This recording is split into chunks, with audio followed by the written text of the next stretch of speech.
First of all, Happy New Year and welcome to 2026. I want to start this video off by asking you kind of a weird question. Do you like who you were in 2025? Do you like the habits you kept, the decisions that you made, how you acted, how you looked, who you were? This is different from like self-love, right? Which is we always want to love ourselves and be on our own side. Now, for most guys, the honest answer will be, and this is me included, no, I didn't like who I was in 2025. I made a lot of good decisions. I made a lot of good choices. I learned a lot. I grew a lot, right? I made a lot of progress. I tried some new things, took some risks. But at the end of the day, I still don't like who I was in 2025. I want to improve. And as I said, this is different from like depression or, self-hatred or anything like that. You can still love yourself and realize that you have flaws. We want to be happy, right? But we don't want to be delusional. It's okay to admit that you didn't really like who you were in 2025, right? You may have had your good moments, but at the end of the day, you want to be so much more. I think any man that's honest with himself doesn't really fully like himself at any point in time.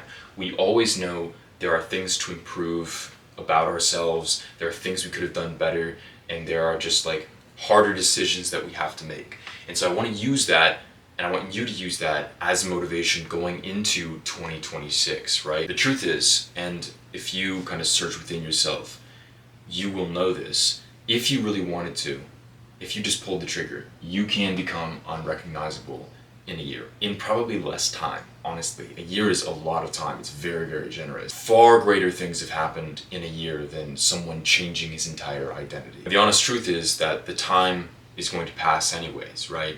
We're only going to be this old once. You're only going to live this year once. You can either do something great with it, you can change who you are, or you can procrastinate and you can kind of pretend that you're making progress in life while you're actually not. In life, there is only growth or death. There is no staying in the same place.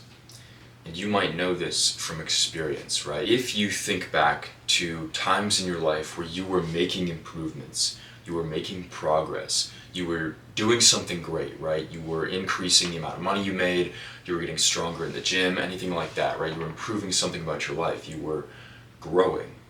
You felt alive, you felt full of life, you had unnatural energy, and you just felt way happier, right? But when you stayed there, when you stopped improving after you maybe got to a comfortable point, right? You stopped growing. What happened? You didn't just stay at the same base level of happiness, you actually kind of got less happy. You started to get lethargic, maybe a bit more depressed, and you felt worse, right? You felt like your life was on the decline instead of just being steady. Even though physically nothing about your life actually went down, it just didn't go up. And that is because in life there is only growth or death. That is a universal truth. You can ignore it or you can accept it. And I drew these mountains here because you need to see life as a mountain that you climb. There is only up or down. You are either climbing towards the peak or you are falling towards the base of the mountain. It is not this flat road that we journey through, right? It is a mountain. You can either go up or down. And knowing that, you can either choose to improve yourself this year or you can choose to move towards death. Now, there are a couple of things that you can do to really win 2026. Really just kill 2026, right? And this is not just standard advice. These are, I think, some of the best pieces of advice for really changing your life. Number one is to ignore weekends. Except for church, if you're going to be honoring God, King of the universe, then you should largely ignore weekends. Why? Imagine your life from the perspective of an eagle, looking down at your life from top down. It sees you wake up early, train, work hard on Monday. It sees you wake up early, train, work hard on Tuesday. It sees you wake up early, train, and work hard on Wednesday, Thursday, and Friday. And then Saturday, for no reason, you just stop. You sleep in, you don't train, or you train kind of light, and you don't work at all. You spend the entire day doing nothing. And it doesn't make any sense to the eagle because he understands that a day is just a day. The week and the weekend are just social constructs. They're just stuff we made up. But a day is a day is a day.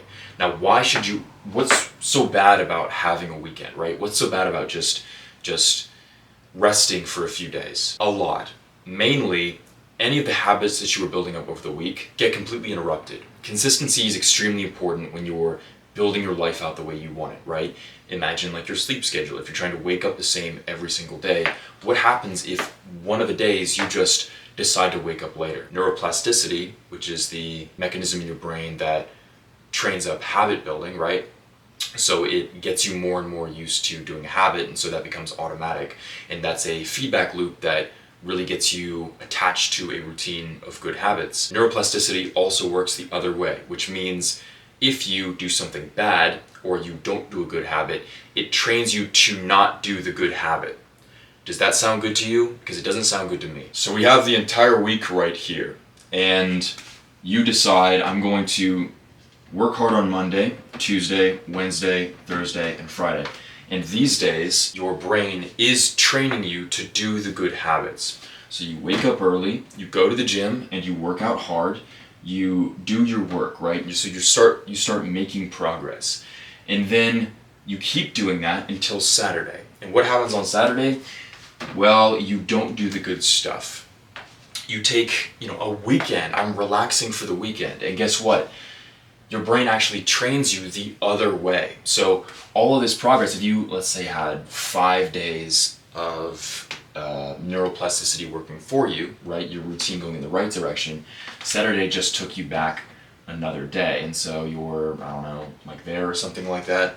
Sunday as well. So if you are interrupting the routine that you're trying to build every 2 days, every single 7 days, so you only have 5 days at a time where you're doing it, guess what happens? All of your momentum disappears. And momentum, by the way, is the biggest thing to changing your life. This is why a lot of times people can't really change their lives. They just cannot change their lives because they don't have momentum. And this is the first trap that you'll fall into. Here's kind of a better chart to visualize what I'm trying to tell you. This is the line where you ignore weekends and you just keep going. And as you can see, this goes up straight over time. And even kind of like hockey sticks at the end there as you make more and more exponential progress. If you include weekends, guess what happens? You miss out on that progress, you kind of get a little bit reset, and then you have to build that momentum back. And then this is like kind of every 7 days, right? And then as soon as the next weekend comes around, all your hard work goes down there. And then of course, as soon as the next weekend comes around, you just get reset. And honestly, this is if you are working the rest of the 5 days of the week and you don't fall into being bad, skipping habits, stuff like that, because let's be honest, none of us are perfect. So you're honestly not going to probably even get 5 days out of the week where you're building up good habits. So ignore weekends. Wake up early every single day. Train hard every single day for your split, right? For your scheduled routine. Do deep work every single day. Don't fall into the trap of being like, oh, I'll just relax on the weekend. I'll stay up late on the weekend and I'll sleep in on the weekend. That is a pattern interrupt that will ruin you. It'll destroy you. Besides that, even if you do take off the weekend, you're going to kind of feel guilty and bad anyways because you know that you should be building up a good routine. So you're going to be doing stuff you don't want to, like drinking or sleeping in or whatever, and you're just going to feel guilty. So all of the fun of the weekend is like ruined anyways. As I mentioned, the only exception is if you were going to church, so you can take Sunday off if you want to, because that is extremely good for you. It's good for your mental health.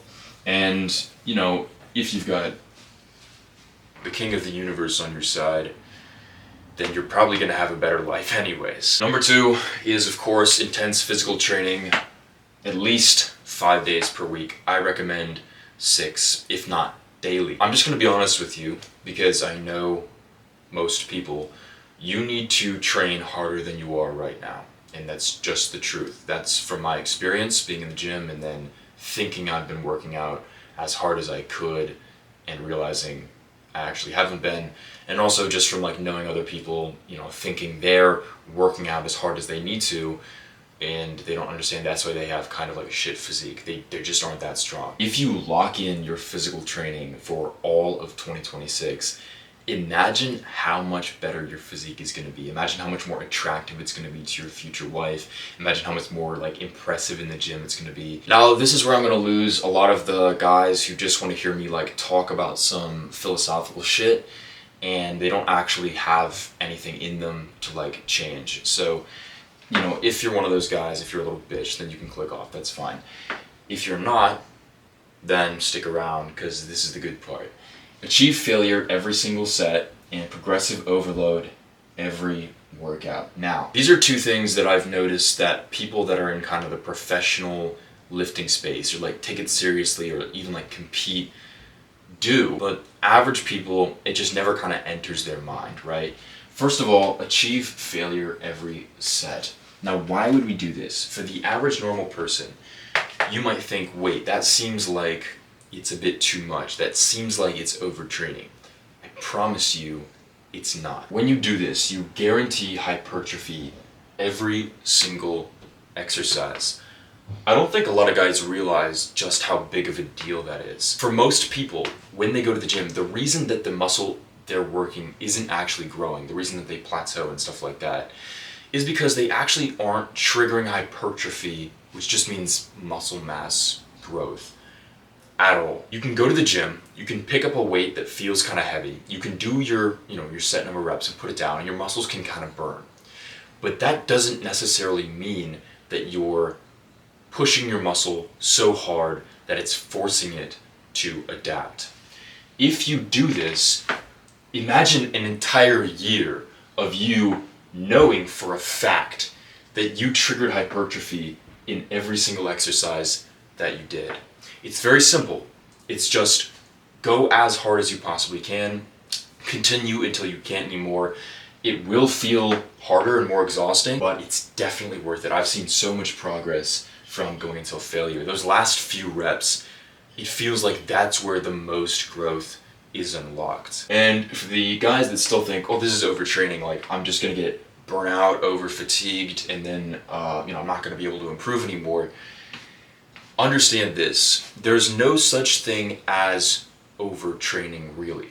There is just under eating and under sleeping. You know the professionals that actually overtrain where they like do, like 3 workouts a day or something like that for multiple hours? The reason that they stop making progress, they need to cut back, is because the level of recovery is not high enough. It can't keep up. There's no amount of sleep they could do or food they could eat that would recover the muscle at the rate they need to, so they have to cut back the training, right? You are not going to be overtraining just by doing this though. As long as you make sure your sleep is good and you're eating good, which you should be, then you'll be just fine. And I'm going to say this, you're not always going to be the best at this because it's going to feel hard, you're not going to want to some exercises, and I understand that. I actually don't go until failure every single exercise. But the point is you need to try to, because if you try to do this every single exercise for 2026, bro, just imagine how much bigger your muscles are going to be. Just like kind of picture how big you're going to be, how jacked you're going to be by the end of 2026 if you're doing this every single exercise. And the second thing is to progressive overload every workout. Now that seems kind of basic, it seems like a given, but so many guys overlook this, right? They don't try and improve every single workout. So they'll be doing weights that feel really heavy, right? It feels like a challenge, but they haven't been actually trying to improve every single workout. And the nice thing is, this works very well with achieving failure every single set, because you don't beat yourself up if you fail a lift, right? Basically, you should just be trying to increase numbers during every workout. That could be the number of reps on a certain exercise, that could be the amount of weight that you lift, whatever. Just try to improve somewhere. You won't always get it, right? It's just kind of like the first thing, you won't always get it because maybe you didn't recover correctly that week, maybe you're sick, something like that. But you should always be trying to progressive overload. Just make sure you're always keeping good form even as you improve. So don't improve past the point of where you can do an exercise with good form. Number 3 is to heal your dopamine so you have unlimited motivation. You need to be removing the cheap dopamine habits in your life and adding in good habits. Now, cheap dopamine is basically any habit that gets you instant gratification. That's the kind of the way you can think about it. That is scrolling, watching porn, binging YouTube, playing video games, anything like that, where it kind of just like blasts your brain. You kind of feel it, and then you always feel like tired or worse afterwards. If you don't heal your dopamine and remove those habits, well, two things will happen. First of all, you'll lose motivation and you'll just feel worse throughout the day. Your mental health will be worse. Your brain will feel kind of scrambled, and your life, you just feel worse. But also, when you try to do the hard work and add in the good habits, you won't be able to, because your brain will constantly be hooked and addicted to the cheap dopamine. So it'll be a lot harder to, say, get some deep work done every single day or hit a hard workout if your brain constantly just wants cheap dopamine and isn't used to more like gradual dopamine, like the delayed gratification activities. Now, the way you're going to do this is through something called habit replacement, because bad habits are actually pretty hard to quit on their own. If you just try to remove the bad habit, you end up with a problem, which is you really want to do the bad habit, but you're stopping yourself from doing it, and you have a lot of leftover time with nothing to replace it with. And that just lets you basically be bored and want to do the habit more. So you'll go back to doing the habit.